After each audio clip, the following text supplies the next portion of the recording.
Buenas noches.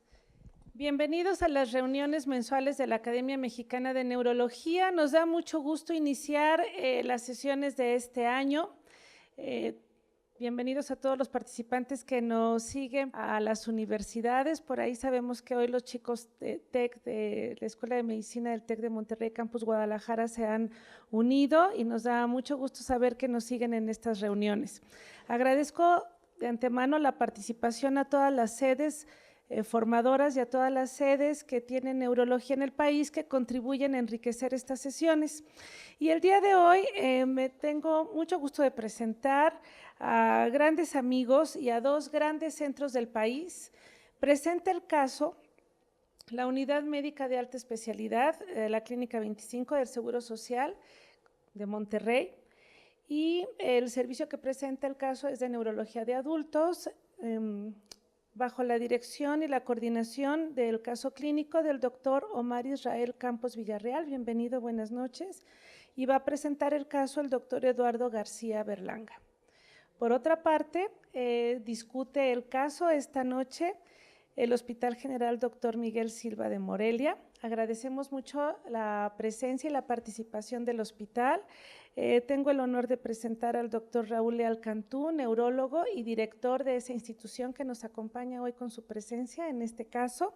La coordinación queda a cargo de nuestro amigo, expresidente, miembro del Consejo, el doctor Octavio Miguel Ibarra Bravo, neurólogo, que va a darle continuidad y coordinación a toda esta sesión.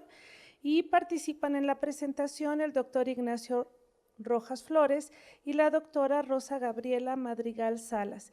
Estoy segura que vamos a disfrutar mucho este caso, que vamos a aprender muchísimo de él y bienvenidos. Entrego la coordinación al doctor Octavio Ibarra y al doctor Omar Israel para el inicio y presentación del caso. Buenas noches, pues muchísimas gracias a la Academia Mexicana de Neurología por la invitación a la presentación de este caso. Creemos que les va a ser de mucho interés, también que van a aprender bastante. Y bueno, sin más preámbulo, voy a presentar al doctor Eduardo García, que nos va a dar la introducción y la presentación del caso.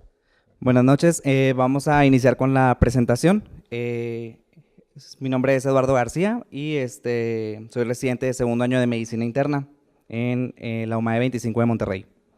Entonces, nuestro caso inicia es con una paciente de 61 años de edad. Ella es femenina y es originaria y residente de Monterrey, Nuevo León. Sus antecedentes personales no patológicos al interrogatorio, todos fueron negados. Y antecedentes personales, ella tiene una cirugía, una apendicectomía en 1999, la cual no tuvo complicaciones al egreso ni en la actualidad. Y artroplastía de rodilla derecha en el 2000, sin complicaciones. Una plastía inguinal del lado derecho en el 2007, igual sin complicaciones al egreso.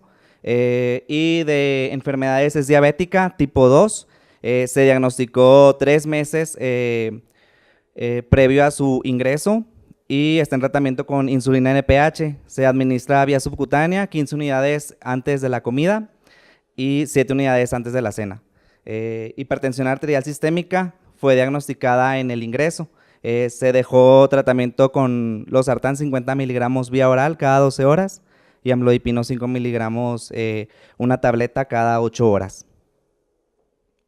Su padecimiento actual, ella previamente conocida como Sana, inicia su padecimiento 30 días antes de su ingreso con un cuadro clínico de cefalea, la cual era holocraniana, opresiva y sin predominio de horario. De intensidad moderada, remitía a la ingesta de analgésicos no especificados muy parcialmente y sin agravantes. Tenía una duración de 1 a 6 horas variablemente y cedía parcialmente con el sueño. La cefalea se acompañaba de episodios de irritabilidad, insomnio de inicio y alteración en la memoria a corto plazo. Refiere que también había estado presentando episodios de tristeza inexplicable, llanto fácil, desorientación en tiempo y espacio, los cuales fueron aumentando en frecuencia en el lapso de un par de semanas. Se agregan episodios de crisis convulsivas, eran focales, que iniciaban con movimientos de tipo distónicos en la hemicara del lado derecho y también en la extremidad superior derecha, que secundariamente se generalizaron. 3 días antes de su ingreso a hospitalización, presenta de inicio súbito una crisis convulsiva, tónico-clónica, generalizada de 3 minutos de duración. Se acompañaba de pérdida de control de esfínteres y de un periodo posictal de 10 minutos de duración. Se valora en sala de emergencias y se interna 48 horas. Durante su internamiento de esas 48 horas, la paciente no presentó ninguna crisis epiléptica y por ese motivo se egresó con valproato de magnesio, 600 miligramos vía oral cada 12 horas.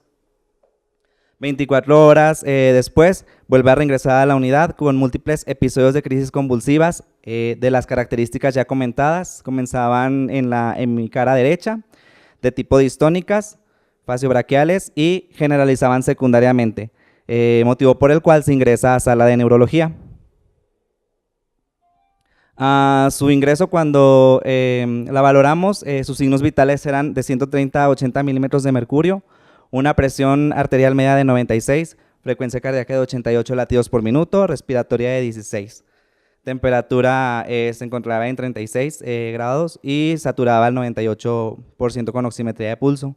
En su exploración, es una femenina que tiene edad aparente igual a la cronológica, estaba alerta, reactiva, pero inatenta, con lenguaje fluido, obedecía órdenes simples, desorientada en tiempo y espacio. En la exploración de nervios craneales había mirada central con pupilas de 3 milímetros, reactivas al estímulo fótico, con movimientos distónicos en hemicara inferior derecha, y presentaba extensión hacia el miembro torácico derecho de 1 a 2 segundos. Eran los movimientos distónicos. No había aparente desconexión al medio externo y aproximadamente se valoraron 10 episodios en 1 hora. El resto de los nervios craneales estaban sin alguna alteración, se valoraron como íntegros. La fuerza muscular en las extremidades, en los miembros torácicos, en el torácico derecho era 4 de 5, lo que alcanzamos a valorar, y en el resto estaban íntegros. Los reflejos miotáticos se encontraban 3 de 4 en el miembro torácico derecho, y en lo que era extremidades inferiores y miembro torácico izquierdo estaban 2 de 4 normales.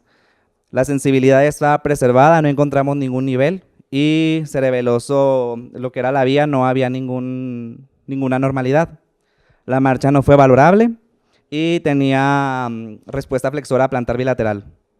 El resto del examen físico no había ningún dato relevante. La evolución en sala de neurología se interna y desarrolló estatus epiléptico, motivo por el cual se procede a sedación farmacológica y protección de la vía aérea. Se manejó con apoyo de ventilación mecánica invasiva y se ingresa a la terapia intensiva. Durante su estancia en la unidad de cuidados intensivos adultos, presentó estatus epiléptico refractario, motivo por el cual se mantuvo en 3 ocasiones con doble sedación. Una ocasión fue con benzodiazepinas, 2 ocasiones con barbitúricos, y estuvo con intubación prolongada. Desarrolló neumonía asociada a ventilación y choque séptico con foco pulmonar. Se encontró de foco Acinetobacter baumannii y se le dio tratamiento con colistina. Usaron aminas vasopresoras, remitió la neumonía, se destetaron los vasopresores y se manejó con el ventilador. Progresándose el ventilador, requirió traqueostomía y gastrostomía. Se egresa a sala de neurología con 21 días de estancia hospitalaria en unidad de cuidados intensivos. Muy bien, muchísimas gracias. Yo soy el doctor Octavio Ibarra de Morelia. Es para nosotros un gusto, un honor estar nuevamente aquí en la discusión del caso. La dinámica que hemos planteado, si no hay inconveniente, la doctora Rosa Gabriela Madrigal, quien es neuróloga adscrita al Hospital General Miguel Silva.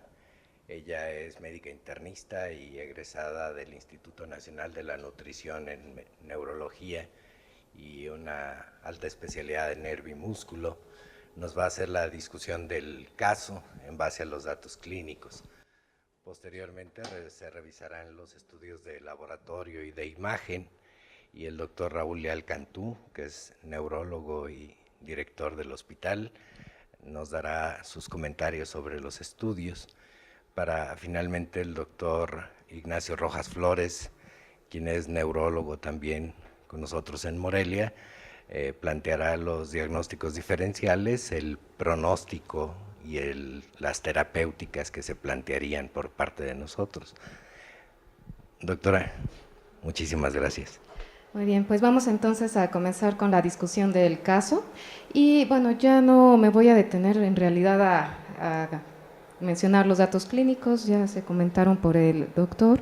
Entonces, básicamente pues tenemos una paciente, ¿sí?, ya de la séptima década de la vida, diabética y con reciente diagnóstico de hipertensión arterial, algunos antecedentes quirúrgicos ya mencionados, y bueno, el padecimiento actual de 30 días de evolución previo al ingreso, con un cuadro de cefalea como síntoma inicial, una cefalea que ya se comentaron características, holocraneana, opresiva, sin predominio de horario, que tenía una intensidad moderada, remitía a la ingesta de analgésicos no especificados, no aparentemente sin exacerbantes, y que cedía parcialmente con el sueño.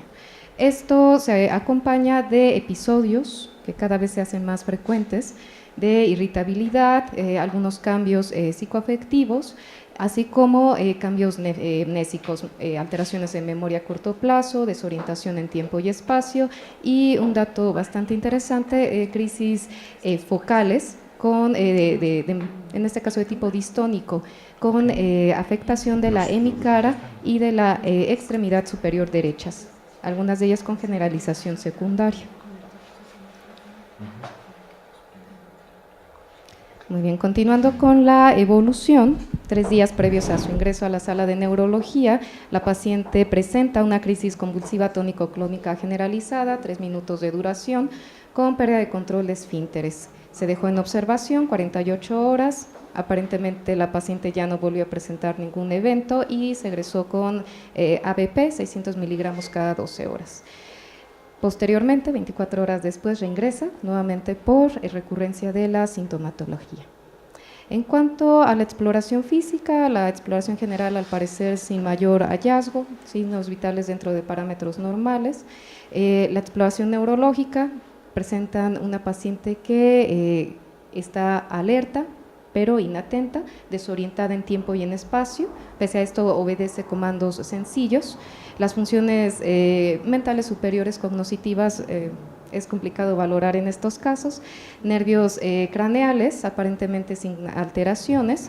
En motor, una fuerza muscular 4D5 en el miembro torácico derecho, junto con hiperreflexia, sensitivo sin alteraciones. Y lo que llama la atención, en movimientos anormales con movimientos distónicos en hemicara inferior derecha, extensión a miembro torácico derecho, sin alteración del estado de alerta. Ahora bien, ¿cuáles son los diagnósticos sindromáticos que podemos integrar en este caso? El primero, pues el síndrome cefalálgico, ¿no? el síntoma con el que debuta la paciente. Y bueno, la paciente también presentó algunas otras alteraciones, ¿no? Alteración del estado de alerta, alteración de algunas funciones como orientación, la memoria, ¿no? Cognitivas, y algunas no intelectivas, es decir, algunas alteraciones del estado afectivo, alteraciones del ciclo sueño-vigilia, y de hecho podríamos englobar esto con el término de demencia rápidamente progresiva. El tercer síndrome que podríamos englobar es un síndrome convulsivo, con también aquí llama la atención este movimiento distónico, ¿no? Por eso decidí dejar ahí alteración o trastorno de movimiento. Y bueno, también dado por las crisis, aparte de las distónicas faciobraquiales, las crisis tónico-clónicas que presentó la paciente. Y síndrome de motoneurona superior en miembro torácico derecho. Ahora bien, para fines de diagnóstico topográfico, el síndrome cefalálgico, la demencia rápidamente progresiva, difícilmente nos van a hacer localizadores. Entonces, creemos que aquí hay algunos de los signos que nos pueden ayudar a focalizar la lesión, es precisamente este cuadro que presentó de crisis distónicas facio-braquiales, y, bueno, en parte también el síndrome de motoneurona superior en el miembro torácico derecho. Ahora bien, ahondando en las crisis focales distónicas facio-braquiales, la realidad es que intentar de tratar localizar la lesión es algo complejo. La realidad es que sabemos que dentro de los movimientos anormales, pues los ganglios de la base tienen una función bastante importante. Sin embargo, dadas las características de estos eventos, se habla precisamente de su carácter epileptógeno o epileptogénico. Entonces, de hecho, la descripción de estas crisis a grandes rasgos fue a raíz de precisamente un reporte en 2008, donde a partir de entonces se ha tratado de estudiar el origen de estas crisis facio-braquiales. Entonces, inclusive en algún momento se ha debatido sobre si estas crisis o estos eventos pueden ser realmente epilépticos o si realmente son un trastorno como tal del movimiento. Ahora, esta es la descripción precisamente de una de estas crisis y de hecho la correlación que se hizo con uno de los estudios de extensión, un electroencefalograma. En este caso se comenta precisamente en este artículo de Weimer que las crisis epilépticas de inicio temporal derecho incluyeron automatismos manuales de la mano derecha, una expresión facial inusual o contracción facial distónica y descargas de habla ictal sin sentido, ¿no? Entonces, en este caso ya comienzan a focalizarse a raíz de estos estudios este tipo de crisis, sí, comienzan a localizarse precisamente en esta área a nivel de los temporales. Sin embargo, aún así llama la atención que el temporal pues no es un área propiamente motriz en el sentido estricto de su funcionamiento. Entonces también se ha hablado de anormalidades en los núcleos de la base contralaterales al sitio de la manifestación clínica. Esto en base a hallazgos de resonancia magnética, donde se ha visto precisamente hiperintensidad de estos núcleos o también afección de la sustancia nigra. En los casos del PET también se ha observado hipermetabolismo de núcleos de la base, de los núcleos amigdalinos y también algunos cambios de metabolismo a nivel frontal y temporal bilateral, aunque en casos iniciales de hecho se ha observado este fenómeno de inicio asimétrico. Y en este caso se ha hablado precisamente del papel de los núcleos de la base, ya sea como generadores o más bien inclusive como diseminadores de esta actividad epileptógena. Inclusive se han planteado algunas hipótesis, precisamente una de ellas por Shankar, precisamente en un paper del 2017, donde se plantea la posibilidad de un circuito donde participe precisamente la corteza motora primaria, ¿sí? Al igual que el lóbulo temporal y los núcleos de la base, este circuito frontotemporo, núcleos de la base. Y por lo tanto se habla de que este tipo de crisis pueden estar dados por afección córtico-subcortical y pues de alguna manera ha sido difícil ver exactamente en dónde pudiese iniciar. Se ha descrito por otro lado hipermetabolismo a nivel de la corteza motora primaria contralateral al miembro torácico afectado, y esto también se ha corroborado con estudios de electroencefalografía con presencia de onda lenta que precede a cambios en electromiografía.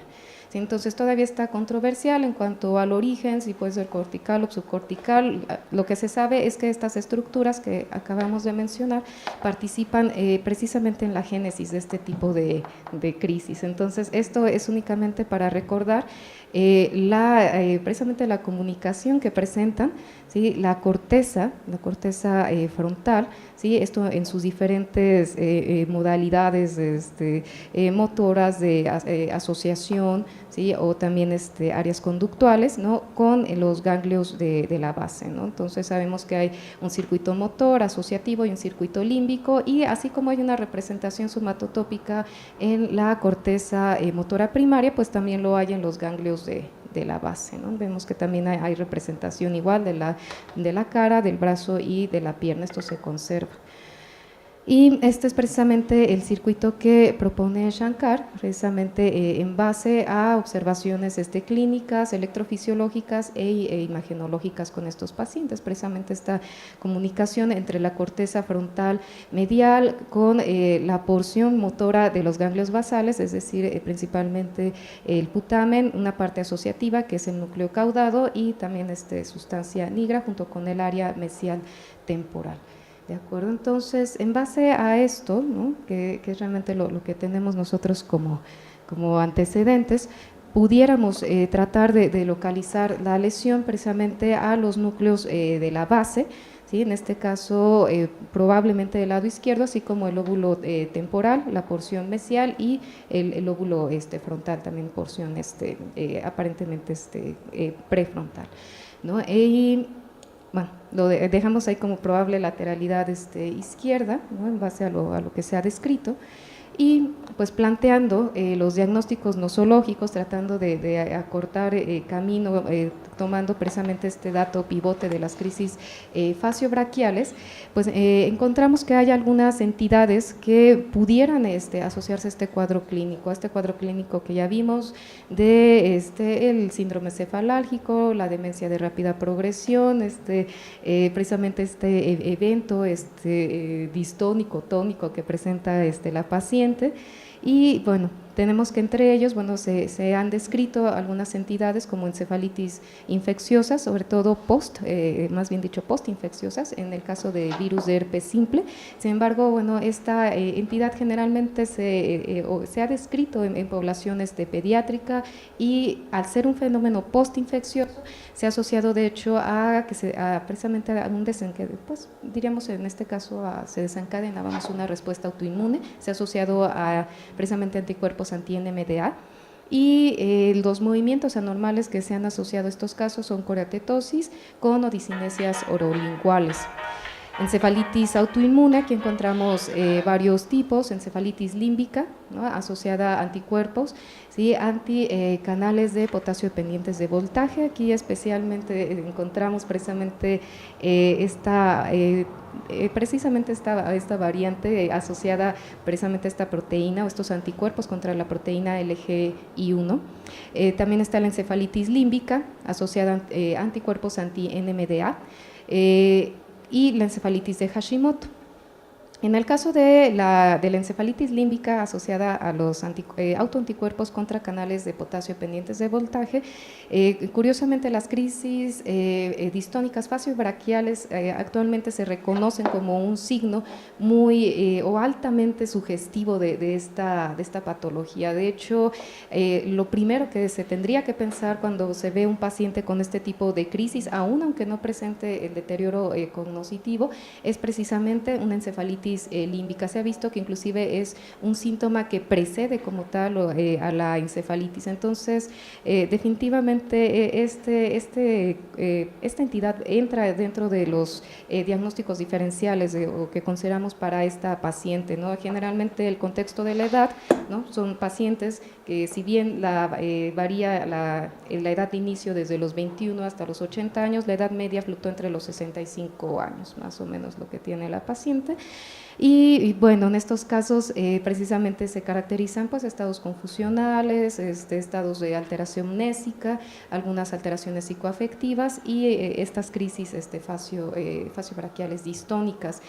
La encefalitis límbica asociada a anti-NMDA podría ser una posibilidad, también finalmente empiezan con síntomas neuropsiquiátricos, tienen también trastornos del movimiento y bueno, aquí quizá el único pero es que suele ser más común en poblaciones pediátricas o en adultos jóvenes. Encefalitis de Hashimoto, bueno, realmente solo reportes de casos muy aislados en donde se habla de crisis distónicas faciobraquiales, ¿no? La mayoría presentan otro tipo de movimientos anormales.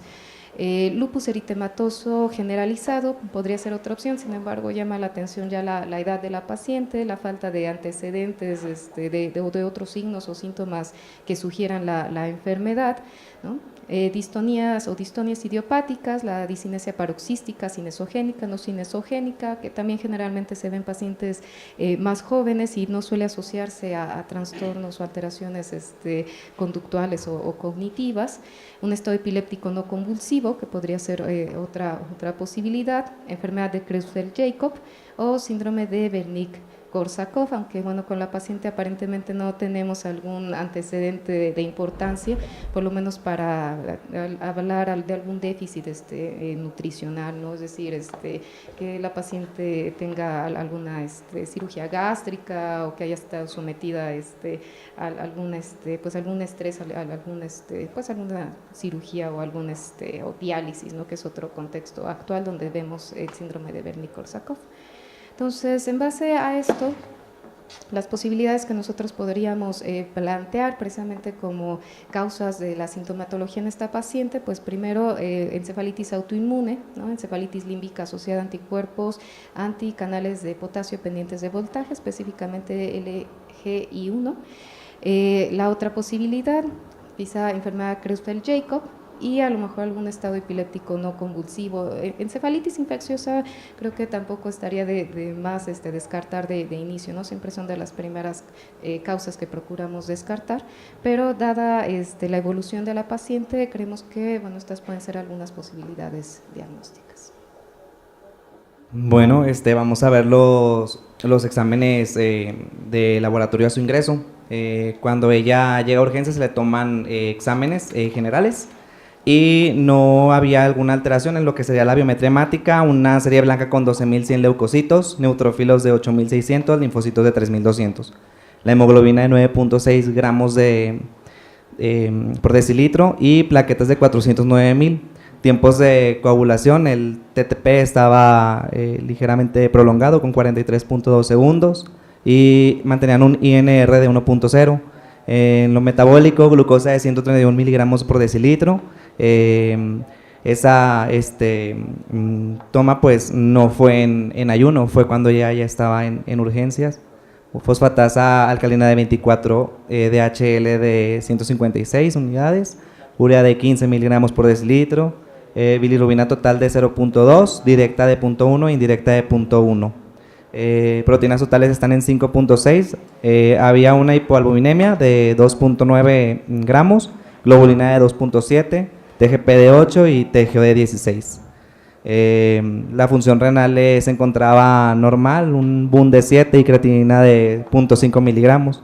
En el ionograma había una hiponatremia moderada de 126.000 equivalentes, cloro de 109, potasio de 4.2 y calcio en 8.6 mil equivalentes, fósforo de 2.9 y magnesio de 1.2. Le hicimos estudios ya cuando estuvo en sala de neurología, empezamos a seguir el protocolo para ver cuál era la causa primaria y en la punción lumbar el resultado fue líquido incoloro, ligeramente turbio, con 3 leucocitos, 5 eritrocitos y glucosa de 95 miligramos por decilitro, la DHL de 48 y proteínas de 1 miligramo por decilitro. Procalcitonina se encontraba normal, el perfil tiroideo estaba normal, el reumatológico salió negativo todo y la serología viral negativa, marcadores tumorales negativos. Le solicitamos una resonancia magnética de encéfalo.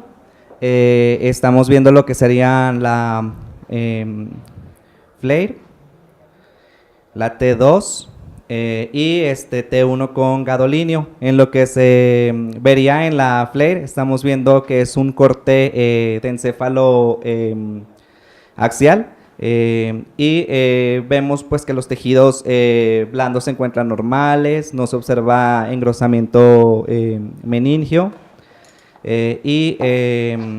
lo que llegamos a ver aquí es una pues hiperintensidad en lo que es la región hipocampal y para hipocampal del lado izquierdo y pues ya en el estudio completo lo que sería la resonancia no había ninguna otra alteración, los ventrículos estaban normales, no había alguna desviación de la línea media.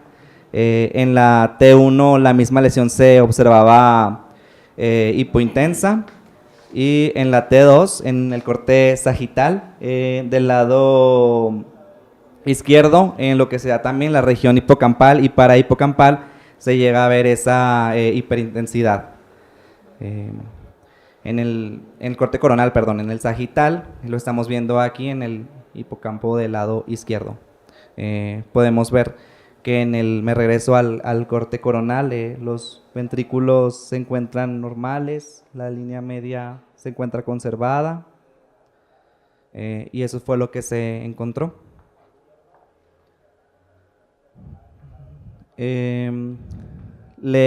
Bueno, cuando estuvo en la terapia intensiva, fue cuando desarrolla el estatus epiléptico refractario. Se le tomó un electroencefalograma. Lo que estamos viendo en el electroencefalograma son los números nones, son del lado izquierdo, los números pares son del lado derecho, y aquí nada más estamos viendo lo que sería en estos tres canales, que sería frontocentral parietal del lado izquierdo, actividad lenta, y estamos viendo unos picos de actividad epileptiforme, como aquí, en esta área, aquí también, este es otro, aquí, y encontramos también en lo que sería frontocentral, pues actividad epileptiforme, que sería en este canal.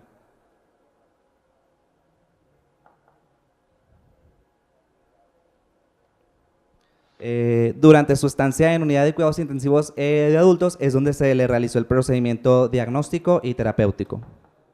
Bueno, igual, de entrada, para no alargarnos mucho, igual mencionaré solo algunas alteraciones que en realidad no son muy significativas para el estado de gravedad de la paciente, los trastornos metabólicos, un sodio de 126 que no es tan grave para la edad de la paciente y la condición que aparentemente tenía, una glucosa de 131 y leucocitos de 12.100 sin una diferencial también muy importante. El resto de electrolitos y los marcadores tumorales pues tampoco fueron significativos. El estudio de líquido parece que era bastante normal. Ya se describió la resonancia magnética en el que hay una lesión bastante evidente, ¿sí? Y donde nos focaliza la parte de la sintomatología acorde a lo que se ha mencionado, y el electroencefalograma también podríamos decir hasta cierto punto característico, como dijo la doctora Gabriela, de la patología de la cual se sospecha. Y suponemos que hicieron una tomografía de abdominopélvica, ¿sí? Buscando alguna lesión estructural, sobre todo tumoral, un teratoma en un momento dado, que sabemos que es en gente más joven, pero de todos modos es válido hacer ese tipo de rastreos, ¿sí? Ya se mencionaron dentro de las entidades nosológicas las posibilidades metabólicas, oncológicas, autoinmunes, infecciosas que pueden tener relación con estas manifestaciones.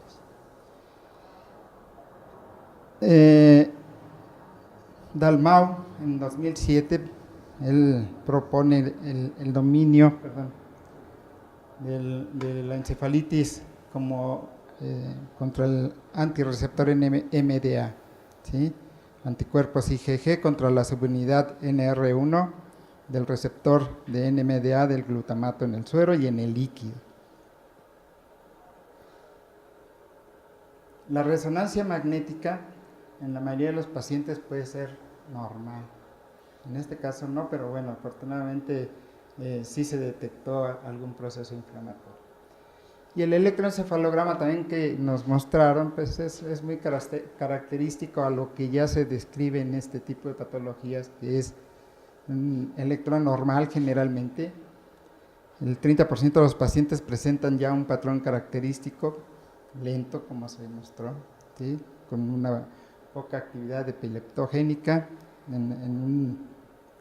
ese trazo en cepillo o brush que llaman, una característica de combinación de ondas lentas de frecuencia rápida beta, como se veía en la región central, ¿sí? Y que son características de las afecciones por encefalitis límbica, autoinmune o epilepsias autoinmunes que ahora se llaman. Y la doctora Madrigal ya mencionaba algunos receptores que se afectan sobre todo sobre los canales de potasio, ¿sí? Que vemos pues sobre los canales NMDA que tienen 5 subreceptores, y esos hacen que se cree toda una gama de anticuerpos que pueden manifestar algunas epilepsias que también y que llegan a evolucionar a estados epilépticos superrefractarios también, que ahora ya vemos, ¿verdad? Cuando tenemos esas entidades clínicas, pues debemos tomar como prioridad el rastrear este tipo de procesos autoinmunes que son novedad, ¿verdad? Nos vemos que a partir del 2008 y después del 2010 se han hecho más populares el rastrear este tipo de anticuerpos sobre los diferentes canales iónicos que se pueden manifestar, y de alguna forma eso nos puede dar la presencia de crisis características, como vemos en estos casos, las crisis distónicas faciobraquiales. Debemos considerar también que en 25 a 30% de estas encefalitis pueden tener algunas otras subunidades, anticuerpos contra estas otras subunidades. Esta pequeña nota es para casi concluir. Las crisis parciales con etiología inexplicada deberían ser una prueba inmediata para los anticuerpos de diagnóstico. Aquellas pacientes que en esta paciente inició una cefalea, trastornos psicoafectivos y que después evolucionan a crisis convulsivas refractarias y en este caso una epilepsia, un estado epiléptico, pues debemos considerar la presencia de una epilepsia autoinmune, ¿sí? Como decimos, como se mencionó, pues existen varios canales afectados y puede ser válido hacer un rastreo de todos esos anticuerpos para tratar de diagnosticar a estos pacientes, ¿sí? Bueno, se ha demostrado la potencial efecto patogénico en la regulación del receptor como principal mecanismo. Su presencia puede ser un fenómeno secundario, ¿verdad?, a una actividad. A veces sabemos los mimetismos que se pueden desencadenar ante cuadros infecciosos previos, que pueden ser en estos pacientes, ¿sí? Muy bien. La idea es que en estos pacientes con trastornos psiquiátricos que se asocian a crisis focales, creemos que de primera intención en la actualidad se deben rastrear los anticuerpos. Vamos a hablar un poco de lo que es el diagnóstico diferencial. Esto obviamente ya se ha hablado o ya se ha adelantado varias cosas por las personas que me precedieron. Yo lo consideré más como una encefalopatía subaguda, y subaguda, aclaro el término porque al menos para las encefalitis autoinmunes se da un término generalmente de 3 meses para considerar como subagudo, a diferencia de que en otros trastornos estamos generalmente subagudo consideramos 2-3 semanas. Aquí en la paciente diríamos que hay una afectación principalmente de la memoria, que nos enfocaría a la zona del hipocampo, y de hecho está corroborado y crisis convulsivas que ya se comentó. Diagnósticos diferenciales principalmente serían, en primer lugar, los problemas infecciosos. La encefalitis por herpes, de hecho, es una de las más frecuentes, pero TB, lo que ya se mencionó, Creutzfeldt-Jakob. Neurosífilis también se refiere a menudo como un diagnóstico diferencial, y ya otros más raros como Whipple, VIH, en fin. Aquí, de hecho, esta imagen es de una encefalitis por herpes. Aquí estamos viendo una TB con incluso unos tuberculomas en esa zona, y la que está al lado, un Creutzfeldt-Jakob con una hiperintensidad en la corteza. Obviamente había que pensar en trastornos metabólicos o sistémicos, alteraciones hidroelectrolitas, daño renal, hepático, alteraciones de glucosa, en fin, trastornos sistémicos. El único importante sería el sodio, una hiponatremia. En este caso, probablemente más que la hiponatremia cause las alteraciones, es muy probable que esto sea secundario al problema cerebral por una secreción inapropiada de hormona antidiurética. Medicamentos, drogas también habría que considerarlos. Digo, no tenemos datos que orienten a eso, pero habría que considerar clínicamente síndrome neuroléptico maligno, serotoninérgico, uso de drogas, benzodiazepinas, aunque generalmente eso, pues una vez que se suspenden, debe de terminar y no duran habitualmente tanto tiempo. Lo que ya se mencionó, trastornos inflamatorios autoinmunes, lupus, las vasculitis, vasculitis primaria del sistema nervioso central, las encefalitis autoinmunes que ya se han mencionado, y cosas ya más raras, Sjögren, Behçet, Susak, en fin, pero bueno. Trastornos desmielinizantes que habría que considerar probablemente la posibilidad de una leucoencefalopatía multifocal progresiva en un inicio, digamos, aunque en una etapa avanzada obviamente va a tener mucho más lesiones. Esclerosis múltiple por la edad sería raro y no parece corresponder. Encefalopelitis aguda diseminada, pues más bien en niños, y algunas leucodistrofias en adultos, aunque generalmente también son más difusas. Ya se mencionó lo de los trastornos nutricionales, aunque habitualmente pues el Wernicke-Korsakoff da sobre todo lesiones más bien en núcleos mamilares o en zonas alrededor del tercer ventrículo, los colículos, en fin, no sería el caso. Los gliomas y los linfomas siempre había que tener a consideración de que podría ser alguna posibilidad también, que también pueden dar crisis convulsivas y alteraciones de conducta. Y ya más raramente, pues otros diagnósticos, trastornos neurodegenerativos, una epilepsia de otro tipo, parcial continuo, alguna cosa ahí, enfermedad vascular cerebral, aunque generalmente es más aguda, y bueno, traumatismo craneoencefálico sería otra posibilidad, pero no tenemos ningún antecedente de eso. La otra manera de enfocarlo podría ser el diagnóstico diferencial de lesiones hiperintensas en T2 y FLAIR. En no sé si se alcance a ver, no se ve tal vez mucho, pero bueno, cuando hay lesiones hiperintensas en T2 y en FLAIR, en la lesión mesial temporal, hay que hacer estudio de líquido cefalorraquídeo, descartar sobre todo herpes, neurosífilis, según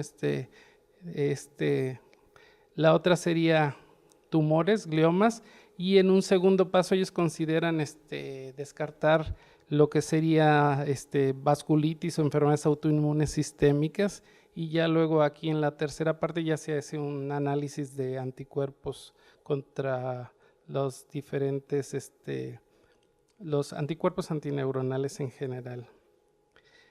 Bueno, esto no son criterios, pero lo que me interesa aquí dice exclusión razonable de causas alternativas, y el apéndice, si ven, es muy largo, pero incluye más o menos lo que ya hablamos, problemas metabólicos, drogas, problemas infecciosos. Aquí agregan, por ejemplo, para niños, si fuera sido el caso, Reye, trastornos congénitos del metabolismo. Y bueno, también en el apéndice para estas enfermedades mencionan encefalitis por herpes humano 6, glioma, estatus epilépticos, neurosífilis, Whipple y VIH. La otra parte en cuanto al diagnóstico diferencial puede ser las crisis distónicas faciobraquiales. Como vemos aquí, lo mencionan casi como una característica patognomónica de la encefalitis límbica asociada con los anticuerpos contra LGI1. Sin embargo, hay algunos reportes, por ejemplo, de crisis distónicas en otros padecimientos. Por ejemplo, aquí serían la encefalitis contra los receptores del N-metil de aspartato. aunque leyendo el reporte son diferentes, son mucho más prolongadas que las que se mencionan para la encefalitis límbica por anticuerpos contra el LGI1.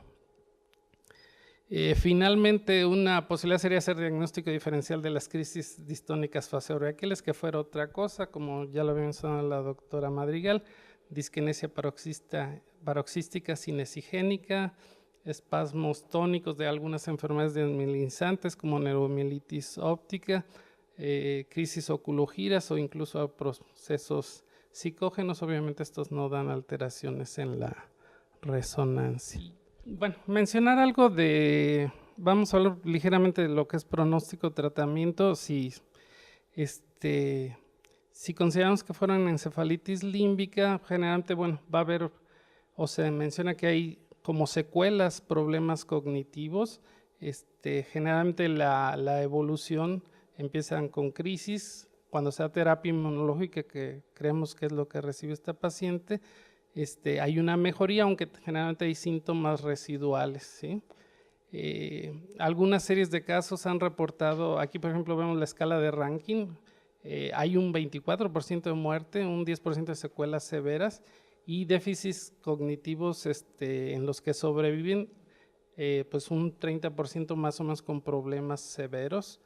Se considera que un tratamiento temprano podría evitar o prevenir parte de estas secuelas. Hay algún reporte ahí aislado sobre estudios cognitivos en esta parte, y básicamente la memoria verbal es la principalmente afectada y se correlaciona con los niveles de anticuerpos, o sea, mayor severidad del déficit o más secuelas, mientras mayores son los títulos de anticuerpos. Bueno, del tratamiento no me voy a extender, generalmente se usan esteroides de inicio o inmunoglobulina o plasmaféresis, o una segunda opción puede ser rituximab o ciclofosfamida, y hay tercera línea que ya son tolicizumab o incluso interleucina 2. Bien, y para continuar con la evolución y ya el desenlace de este caso, pues tenemos que, haciendo un breve resumen de la evolución de esta paciente, nos llamó la atención el descontrol epiléptico con diferente clínica que manifestaba, una hiponatremia que fue refractaria, fue difícil en el manejo de la misma, que siempre se mostró febril. No hubo nunca un cuadro infeccioso franco, salvo la neumonía que desarrolló, pero fue asociada a la ventilación. Un perfil infeccioso que fue negativo siempre, no encontramos nada de orientación, y una resonancia magnética del cerebro que mostró lo ya comentado.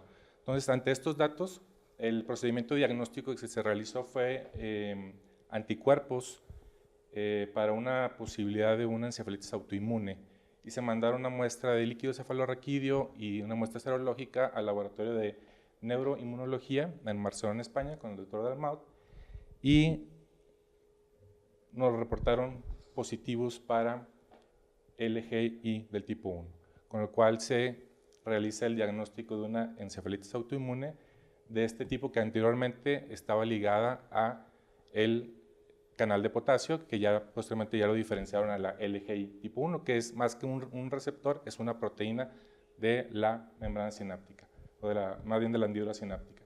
Entonces se hace el diagnóstico a la paciente. En cuanto a la evolución, se le somete ya a la inmunoterapia. Iniciamos con plasmaféresis, con inmunoglobulina, como bien se comentó en la revisión. Metilprednisolona, una de las características más importantes de este tipo de encefalitis autoinmune es que es muy respondedora a los esteroides. En particular, bueno, a lo que más usamos, la metilprednisolona, y posteriormente, por la gravedad del cuadro, porque las crisis no se dieron en forma inicial, hubo necesidad de ponerla ya a escalar la inmunoterapia con ciclofosfamida inicialmente y rituximab, que es con lo que se ha mantenido a la fecha. La paciente queda libre de crisis alrededor de las 2 semanas de iniciar la inmunoterapia, y queda como secuela una discinesia generalizada leve, déficit cognitivo, que es lo que está reportado, sobre todo memoria a corto plazo, inatención, alteraciones, la habilidad emocional, y por ahí algunas disautonomías que también nos ha reportado la paciente. Entonces voy a tratar de reproducir un video. Muy bien. ¿Cómo está? ¿Cómo se siente? Mejor, doctor. Sabor de salida. Muy bien. ¿Me dice su nombre completo? Bertalicia Estrada, de Almaguer.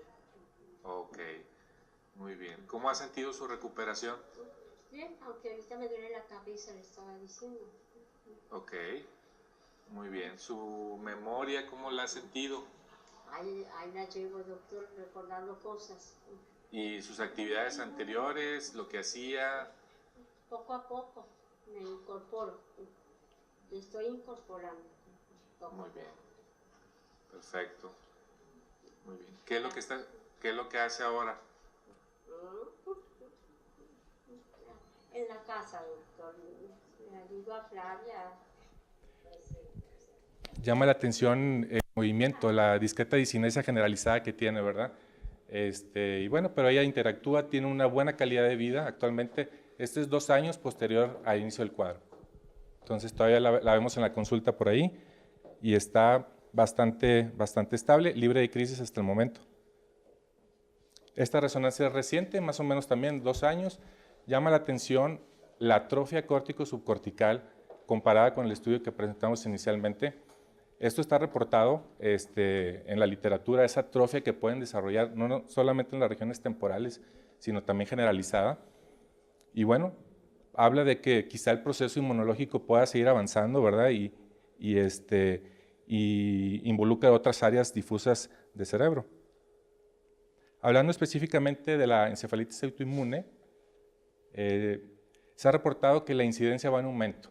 Tanto la incidencia como la prevalencia van en aumento según estos reportes. Incluso no fue muy diferente de las encefalitis infecciosas en todas sus formas. Entonces eso debe alertarnos de que cada vez estamos viendo más. ¿Ok? Y bueno, normalmente la inflamación, aparte de que está más focalizada en la región temporal, involucra, como ya se mencionó, otras áreas de corteza. Normalmente son anticuerpos o superficie o de la hendidura sináptica, lo que mejor responde a la inmunoterapia, porque los que están internos son los que menos responden a la misma. ¿Ok? Un importante avance en cuanto al consenso general actual es lo que se comentó por los expositores que me precedieron, que el inicio de la inmunoterapia temprana en muchos casos está avalada para rápidamente la mejoría de los pacientes, antes de tener un diagnóstico preciso. Es decir, antes de tener los anticuerpos, iniciar la inmunoterapia con las bases clínicas que ya se mencionaron. Y para esto nos valemos de algunos criterios que se han desarrollado de la encefalitis autoinmune del tipo posible, o probable más bien, y la definida, que es lo que ya se comentó, el déficit neurológico subagudo, memoria del trabajo, alteración del estado mental o síntomas psiquiátricos, que debe estar apoyado con algún paraclínico como los que vemos en la resonancia magnética, un nuevo hallazgo focal en el sistema neurocentral o una epilepsia que no sea explicada por la preexistencia de la misma. Y la definida, lo mismo, síntomas subagudos antes mencionados, con la alteración de la resonancia magnética del cerebro, localizada en la región medial, o bien un electroencefalograma que también es parte de los estudios que nos apoyan, mostrando una actividad epiléptica u ondas lentas en la región temporal, o bien pilocitosis en el líquido cefalorraquídeo, y excluyendo otras causas, obviamente, alternativas. Este es un pequeño diagrama o gráfica de abordaje, está un poquito cargado, no me voy a entretener mucho, simplemente ante la sospecha clínica de una encefalitis autoinmune, obviamente con historia clínica y examen físico, ver si reúne criterios para una probable o ya bien la definida, posteriormente la solicitud de los anticuerpos en base a lo que nos oriente según los datos clínicos y ya considerar el tratamiento con la inmunomodulación. Okay. Específicamente la encefalitis autoinmune LGI del tipo 1 fue descrita en el 2010, los primeros casos fue reportado en ese año. Lo que ya se comentó es la perturbación subaguda de la memoria, comportamiento y un síndrome epiléptico. ¿Okay? Las crisis son de amplio espectro, ¿de acuerdo? Aunque las crisis distónicas facio-bracales son las más características. ¿Okay? Y es muy característico la mejoría con la inmunoterapia en estos pacientes. ¿Okay? Dentro de la fisiopatología, lo que está señalado, bueno, esta es la proteína LGI tipo 1, que se asocia a otras proteínas de la hendidura, como es el ADAM22 y la ADAM23, aquí el 22 y el 23, y eso ayudan a estabilizar los canales tanto de potasio como los AMPA para la adecuada neurotransmisión. Cuando existen los anticuerpos, como aquí los vemos, bloquean la unión de esta proteína con ADAM22 y ADAM23, y eso hace que estos canales, tanto de potasio como los AMPA, se desubiquen dentro de la hendidura sináptica, y esto causa un mal funcionamiento y la parte de la clínica. En cuanto al EEG, mencionaba que las crisis son variadas, la semiología es diversa, dado la distribución difusa de esta proteína en el sistema nervioso central, pues las manifestaciones van a ser diversas. Crisis complejas están reportadas, las crisis focales sensitivas también están reportadas, las crisis generalizadas, aquí tenemos un ejemplo de crisis distónico-facio-braquiales. Característicamente no hay muchos datos en el EEG, más que nada es artefacto. En el momento que el paciente se incorpora de la cama, empieza las manifestaciones faciales y posteriormente en brazo. Y este es otro ejemplo de una crisis focal. En este caso es actividad lenta rítmica en las regiones frontales y temporales, ¿ok? Y posteriormente evoluciona hacia una actividad de punta onda lenta, característicamente epiléptica. Aquí lo vemos también. Esos son ejemplos de cómo podemos ver la actividad epiléptica. Y reportes en la literatura. Esta es quizá la serie más grande, más de 30 pacientes, es realizada en Holanda. ¿Okay? La distribución de cómo debuta el cuadro, cambios en el comportamiento, las crisis, es lo que predomina en un porcentaje mayor. Y en esta gráfica que ya habían mostrado también cómo es más o menos la historia natural de esta encefalitis autoinmune, específicamente el EGI tipo 1. Inicia, como se mencionó, las crisis, posteriormente alteraciones en comportamiento, insomnio, nuevamente crisis, que es quizá lo que haga al paciente ir al hospital. El inicio de la inmunoterapia, mejoría de las crisis, lo cognitivo mejora después y los síntomas residuales que ya comentamos. Normalmente la progresión de la enfermedad está reportada en 22 semanas. Desde el inicio de los síntomas hasta el tratamiento, 25 semanas, o sea, hay un retraso importante del inicio del tratamiento, es otro mensaje que hay que mencionar. Y normalmente la mejoría es a las 2 semanas del inicio del tratamiento de la inmunoterapia. Finalmente, para concluir, la incidencia y la prevalencia va en aumento, ¿ok? Aunque no haya evidencia clínica tipo 1 para el manejo o guías de la inmunoterapia, ¿okay? El consenso actual es el inicio temprano y irse escalonados. Si se sospecha del EGI tipo 1, el esteroide es uno de los medicamentos que se deben de utilizar. Y obviamente un cuadro clínico que incluye alteración en la memoria, alteración en el comportamiento y una epilepsia de diferente clínica, ¿verdad?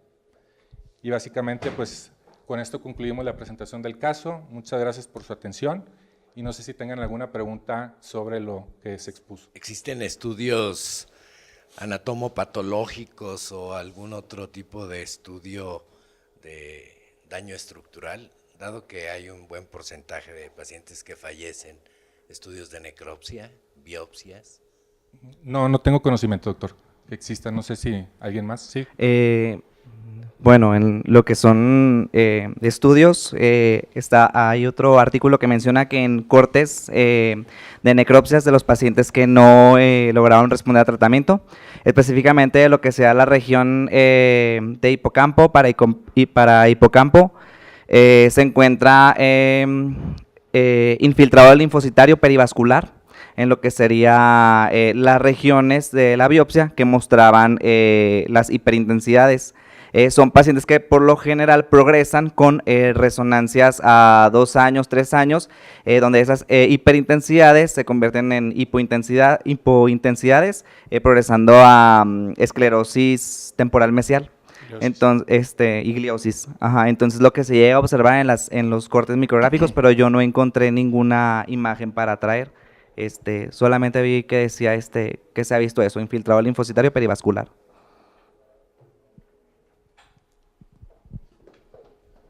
Sí, doctora Adela. Bueno, pues antes que nada, felicidades, el caso estuvo bastante interesante. En cuanto al seguimiento que se realizó con la paciente, bueno, se inició finalmente tratamiento. ¿En algún momento ustedes o contemplaron la posibilidad de checar nuevamente los títulos del autoanticuerpo? Llama la atención que en efecto, pues sí, remitieron las crisis aparentemente ¿no? Facio-braquiales, pero sí presente en el video estas discinesias. Entonces, pensando de alguna manera en actividad aún de la enfermedad, ¿ustedes en algún momento consideraron volver a solicitar anticuerpos, pensando que estos, o considerando que está documentado que suelen bajar con el tratamiento? Claro, sí, muy buena pregunta. Sí lo pensamos, aunque lo que está reportado es que no hay una correlación muy directa del título de anticuerpos con la actividad de la enfermedad. Entonces, es la clínica más que nada lo que nos va a guiar. Eso por un lado, y por lo otro la parte logística, porque estando en un medio institucional, la paciente, los recursos, las muestras se mandan por paquetería, o sea, ahí ya no hubo posibilidad de pensar volver a mandar los anticuerpos.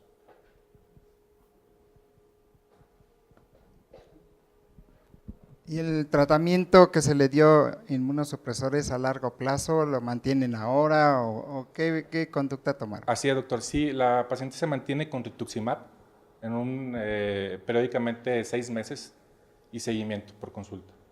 Pues muchísimas gracias, ha sido muy interesante el caso, creo que todos hemos aprendido el día de hoy, nos hemos actualizado, lo hemos disfrutado mucho, nos apegamos también muy bien a los tiempos, eso es fantástico.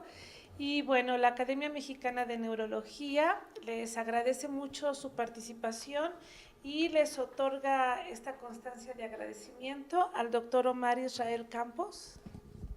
Gracias. Muchísimas gracias, doctor. Al doctor Eduardo García Berlanga. Muchas gracias. A la doctora Rosa Gabriela Madrigal Salas. Doctor Ignacio Rojas Flores. Muchas gracias. Doctor Raúl Leal Cantú. Y al doctor Octavio Miguel Ibarra Bravo. Muchísimas gracias a todos por su participación, muchísimas gracias a todos los que nos siguen. Hemos tenido una participación muy activa, quedaron por ahí 2 preguntas, una la va a contestar ahorita el doctor en relación a una tomografía y el contacto del doctor Dalmau, también el doctor nos va a hacer favor de darles sugerencias por ahí que eran las 2 últimas preguntas. ¿Cómo no? Muchísimas gracias a todos, nos vemos en marzo, el tercer miércoles, los esperamos aquí, tendremos un caso de neurología pediátrica. Buenas noches, feliz regreso a casa a todos ustedes y hasta la próxima. Gracias.